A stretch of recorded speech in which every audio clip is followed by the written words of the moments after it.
Hi there, my name is Andre Foster. First off, I would like to pay my respects to the elders past, present and future and to acknowledge the traditional owners of the land upon which the Griffith University campuses are located. The Yagarabu, Yugara, Jagera, Turrbal, Yugambeh and Kumbaberi people. Today I'll be exploring the concept of stereotyping relevant to indigeneity in Australia. I'll be deconstructing part of a poem called Blackfella by singer, dancer, actor and poet Stephen Oliver. By doing this, I hope all of you will leave today with an increased insight into the concept of stereotyping. So what is stereotyping? The book On the Nature of Prejudice, 50 Years After Allport, states that a stereotype is an exaggerated belief associated with a certain category. Regardless of the correctness of those beliefs about a social group, prejudice consists of the belittling of evaluation of a stereotyped crowd. When a student is faced with work that may risk confirming their culture's preconceived negative stereotypes, this has an effect on the student, which overall will affect their performance in the classroom. The concept of stereotyping is important to understand for us as pre-service teachers so that we can be aware of those harmful acts and treat all students with equity. Stereotypes for what it means to be Aboriginal has been shaped by societal means from individuals who are uneducated in the area of diversity relevant to Indigenous communities and cultures. Harrison and Selwood says, "It is easy to reproduce stereotypes about Aboriginal people. Through our own discourse, we can easily move from talking about some people to talking about all the people in that group." I'm a black fella. Not a drunk, criminal, textbook, uneducated, unemployed, welfare dependent slack fella. And if you try to tell me different, then you might just get a smack fella. Not that I condone violence. I just don't condone silence.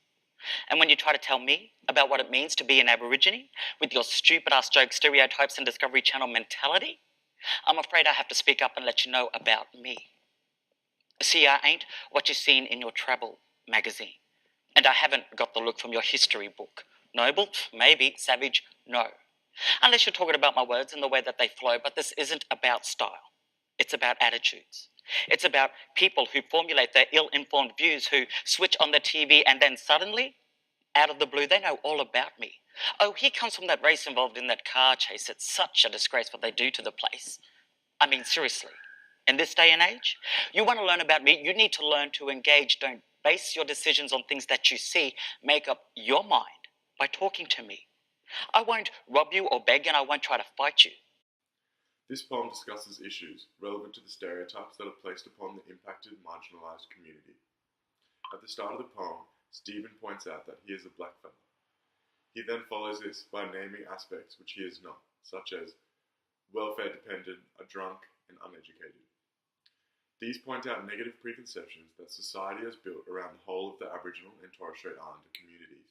He then points out societal things such as Discovery Channel mentality, meaning again that these stereotypes can be seen on simple things like a TV show. He says you have to forget about these things and to get to know him as a person.